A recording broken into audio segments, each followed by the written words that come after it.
करते थे और कह देते थे पहले ही कि भाई देखो मुकदमा मैं लड़ूंगा, लेकिन जिस दिन मुझे पता चल जाएगा कि ये मुकदमा झूठा है उसी दिन मैं इसे छोड़ दूंगा।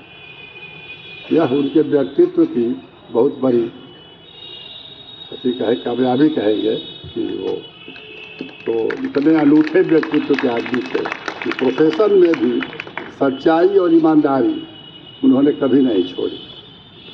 सादा जीवन उच्च विचार, ये उनका सबसे अच्छा शस्त्र था कि अस्त्र था, क्योंकि जीवन भर राष्ट्रपति होने के बाद भी वो बिल्कुल एक संत की तरह जीवन जीते रहे, पहनावे से भी, विचार से भी और कार्य से भी।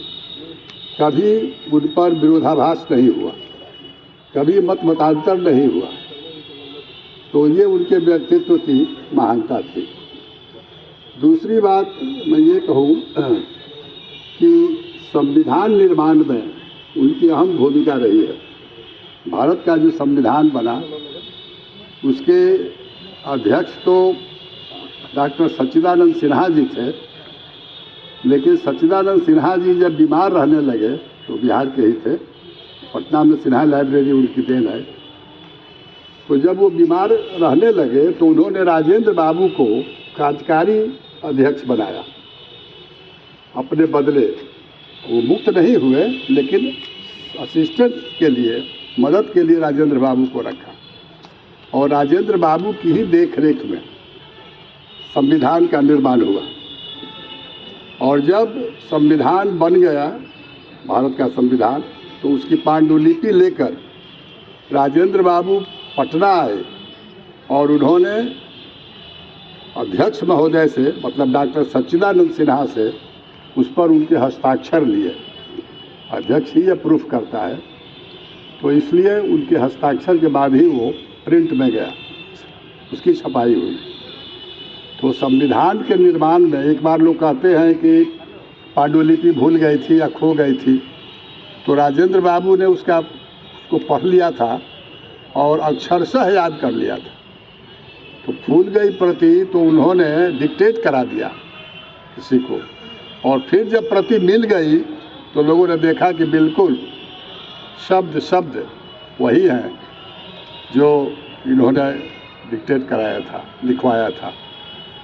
तो काफ़ी मेधावी, कुशाग्र बुद्धि के प्रतिभावान व्यक्तित्व रहे हैं और संविधान निर्माण में आप उनकी भूमिका देख रहे हैं। ऐसे बाबा साहब के बारे में बहुत प्रचार होता है कि बाबा साहब संविधान निर्माता बाबा साहब अम्बेडकर।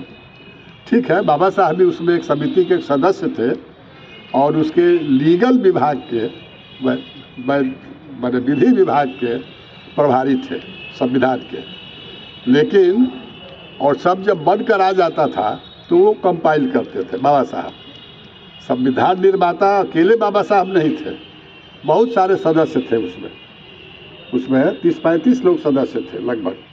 जगजीवन राम जी भी थे और साउथ इंडिया के भी 3-4-5 आदमी थे, और थे डॉक्टर राधा कृष्णन थे, और भी बहुत लोग थे। तो संविधान निर्माण जब हो गया तो फिर उस पर अध्यक्ष का हस्ताक्षर हुआ और वो प्रिंट में चला गया। तो अब एक भ्रम लोग फैलाते हैं कि बाबा संविधान का पूरा जिम्मेदारी बाबा साहब की है। बाबा साहब एक सदस्य थे और एक विंग के क्या कहें उसको, मैंने प्रकोष्ठ के हेड थे वो, विधि विभाग के। तो ये लड़कों को ये भ्रम हो जाता है। जैसे कभी कभी हमारे बड़े नेता लालू प्रसाद जी भी, पासवान जी भी, रामविलास पासवान जी, सब लोग कहते हैं एक स्वर से ये संविधान निर्माता बाबा साहब। ये सच्चाई नहीं है। सच्चाई यह है कि वो एक सदस्य थे और एक विभाग प्रकोष्ठ के प्रभारी थे। असली तो जो अध्यक्ष होता है या कार्यकारी अध्यक्ष होता है या जो और लोग होते हैं, उन्हीं के नाम से ही जाना जाता है। तो ये बात लोगों को जाननी चाहिए, बच्चों को, कि संविधान निर्माण में किन किन लोगों का योगदान था। तो बच्चे खूब